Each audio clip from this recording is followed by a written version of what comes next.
The next segment, the last segment we're going to go through is what I call Success with Listings, and we're going by the book. I wrote a 430-page book called Success with Listings, and this is some of the knowledge, and this is going to be from chapter 6, and we call this the 4-stage life cycle, lead life cycle. Every lead that you take goes through 4 stages, okay, and that's in any profession, right? So I want you guys to pay attention to this because many of you are losing paychecks by not taking your leads all the way through the 4-stage lead life cycle, okay?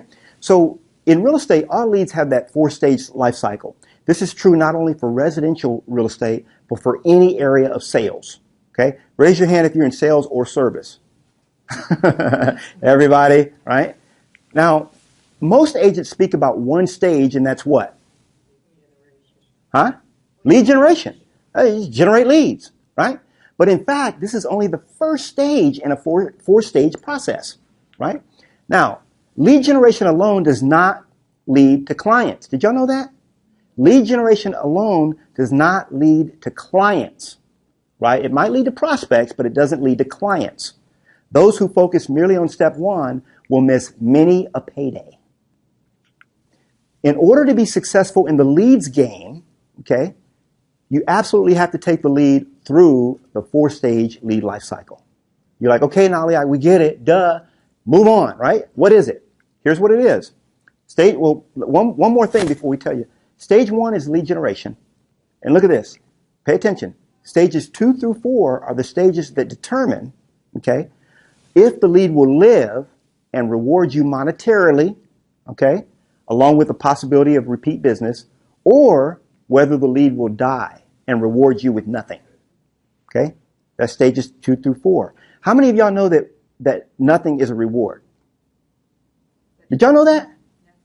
Yeah, you're rewarded for what you do. Okay? If you don't do the lead generation in the other stages, guess what your reward is? Poverty, lack. Okay? That's what you reap.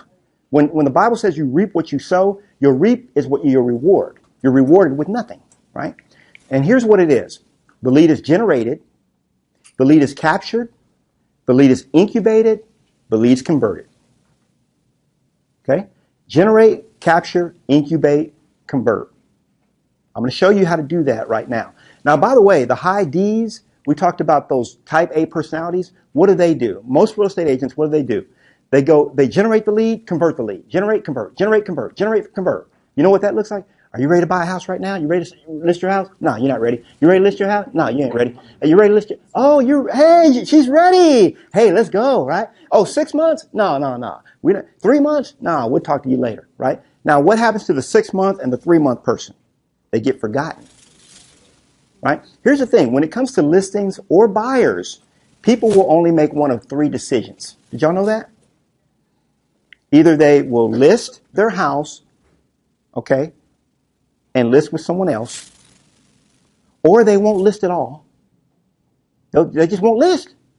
Or they will list it, right, and list it with you, right? So, again, let me say it a different way. They'll either never list, or they'll list and list with someone else, or they'll list and list with you. They'll either never buy, right? Like they're looking at houses, but they're never going to buy a house. What percentage of people are looking at houses today and they're never really going to buy one? Right? Most of them want to buy a house. They wouldn't be wasting time looking at houses if they didn't want to buy. So a high percentage of them are not just tire kicking. I mean, they really are going to buy. But the question is, are they going to use you or are they going to use someone else? Does that make sense? Right? And this is where that question is answered in these stages. Okay? So the lead is generated. Everybody, y'all know about that. We already talked about the 3 lead buckets. So we don't have to rehash that. There are 3 distinct lead buckets where all the listing leads that you ever need will come from. You guys know how to generate the lead, right? A connection is made when that lead is generated. Okay? But stage 2, the lead is captured. What does that mean? Okay? Now, what I put here is, and this is in the book, this is the step where the lead actually falls into your hand and you catch it, or what I call capture it. Falls in your hand, you catch it, capture it. During this stage, you have the lead captured, but is uncertain whether or not the lead will actually turn into a paycheck. Is that right? Okay? Some of y'all, these junk leads. right? And then you find out 3 or 4 months later that they listed their house with someone else or they bought a house with someone else. Have you ever had that happen? This means yes. And we've all have. So hard work and diligence is required. So when you think about capturing a lead, right? When you get a lead, I want you to capture it, right? I want you to grab it and put it in your pocket. Okay? Don't let it get away. Grab that lead. Leads, just visualize leads as little tiny people falling into your hand, right? Why are they tiny? Because they got to fit in your hand, right? They're falling, they're dropping down. Now, this is what happens with leads when they fall in your hand, okay? And most of you just leave your hand open when the lead falls into it, right? You're not capturing it. What happens is one lead falls in and the guy's just there in your hand and he's kind of walking. He's still in your hand, but he's walking to the edge. He doesn't know why he's there and he just falls off, right? Another lead, because you never told him why he was there, you never gave him a reason for staying. Another lead falls in and they just jump off, right? They're like, I don't know why I'm here in the first place. I'm just going to jump off the edge, right? Another lead just kind of hangs out, right? That's by chance. I want you guys to be purposeful. When that lead falls in your hand, you grab it and you put it in your pocket. Let's do it. I know it looks dumb, but we're going to do it as an exercise. I'm going to make y'all look stupid, right? More money, look stupid, make more money, right? Okay, so we got a lead falling down like this. No, everybody put your hand out. Come on, I ain't the only one looking dumb up here. Put your hand out. Grab it. Put it in your pocket. All right, let's do it again. I want you to think about this when you're getting leads. This is important. Grab that lead. Put it in your pocket. Okay? Whenever you get a lead, I want you to think about how am I capturing this lead? Whether it be on your website or any other method that you use, think of your capture mechanism for holding that lead. Does that make sense? Y'all got that? Okay, number 3, the lead is incubated. What does that mean? Any ideas? What's incubate mean? Cared for? Nurtured. Cultivated? Nurtured. Exactly. Oh, look at you. This is the nurturing stage. So in order for someone to list with you, the possibility of trust has to exist. Hold on. Stop right there. That's big. In order for me to list with you, with Caesar, the possibility of trust has to exist. I don't know Caesar. I just met him. Do I trust Caesar after just meeting him? Not necessarily, but after meeting him and talking to him, I'm thinking in my head, it's possible for me to trust Caesar, right? It's possible. Now, it doesn't mean I'm going to trust him right away. It doesn't mean that people will trust. Some people will trust you right away. By the way, have you ever had a referral from someone that loves you? Like they send you a referral. You know what a referral is? It's a transfer of trust. That's what a referral is. Okay? I want you to think about that. That's a Knollyism, something I just thought of. One day I was just thinking about it. I said, a referral is a transfer of trust. To the degree that they trust the person that referred, okay, to the degree that they trust the referral source, they will naturally transfer the trust to you. Okay? To about that degree. So whenever someone says, I say, well, how'd you hear about me? Big question for me. I always want to know. They say, well, my Uncle Bob told me about you. I say, well, how well do you know Uncle Bob? Well, tell me more about Uncle Bob, right? Well, he's kind of the black sheep of the family. Oh, we got some work to do here, right? We got to, Uncle Bob, you don't know, you get more information, right?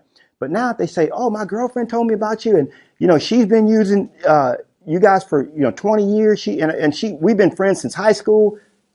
You got it. It's a transfer of trust. Does that make sense? Right? So always know where the lead source came from. Now, the possibility of trust has to exist. You have to create that, right? Then you have to earn the trust, right? But the possibility comes first. Think of this as the stage where you're getting the lead to trust you. You are nursing the lead and trying to get them to see that working with you is a better choice than working without you. You know what? I could probably sell my house without Knolly Williams, but there's no way I would even try. I want to have Knolly Williams on my team helping me sell my house. I wouldn't even think to do it without him. Let me call him up and let him know he's got the job. See what I'm saying? And that comes through education and getting them to understand what you have to offer in your value proposition, we call it. So that's the incubation stage. Now, if you are not incubating, by the way, you can double your business right here. Okay? Andy Green, a friend of mine, he does over $50 million a year, right? And he doubled his business through this alone. You know what he did? $12 an hour or $10 an hour. I think he hired a VA, okay, a virtual assistant, 20 hours a week to do nothing but lead nurturing. Okay, doubled his business. All she does is she's on the phones. He's like, look, they're ready in 6 months. They're ready in 3. And she touches base with them every week. Andy wanted me to call you. Andy was thinking about you. Andy wanted to know how, and she just nurtures them until they're ready for Andy to go list or put them into a house, right? Make sense? Okay. Now, during lead incubation, you're working to show them that you can be trusted. Okay. We talked about this. Sometimes the lead incubation process is quite lengthy. Okay, depending on the lead source, the referral source, or your skill and your frequency, right? And sometimes it happens naturally and quickly, right? In the case of the referral, sometimes it takes time to get that, and sometimes it happens like that. Now, stage 4 is where the lead is converted. Y'all know about that. I don't even have to teach on this one. Y'all know how to convert some leads, right? If I send them to you, you'll get them converted, right? But if you don't do 2 and 3, you see what I'm saying? You may never get to stage 4, right? Because people in this day and age, people don't trust realtors. We already know that by the trustability index, okay? And we know that they trust us less between used car salesmen and attorneys. We're ranked somewhere in there. Now, the people that have done business with you before, they love you. They trust you in a heartbeat. Whatever you say, that's what we'll do, right? Okay? So let's recap. Okay, let's wrap this up. The 4-stage lead life cycle. You want to double your business, you're going to run every lead through these 4 stages. You generate the lead, you capture the lead, you incubate the lead, and then you convert the lead. Make sense? Thanks, guys. Thank you. Thank you.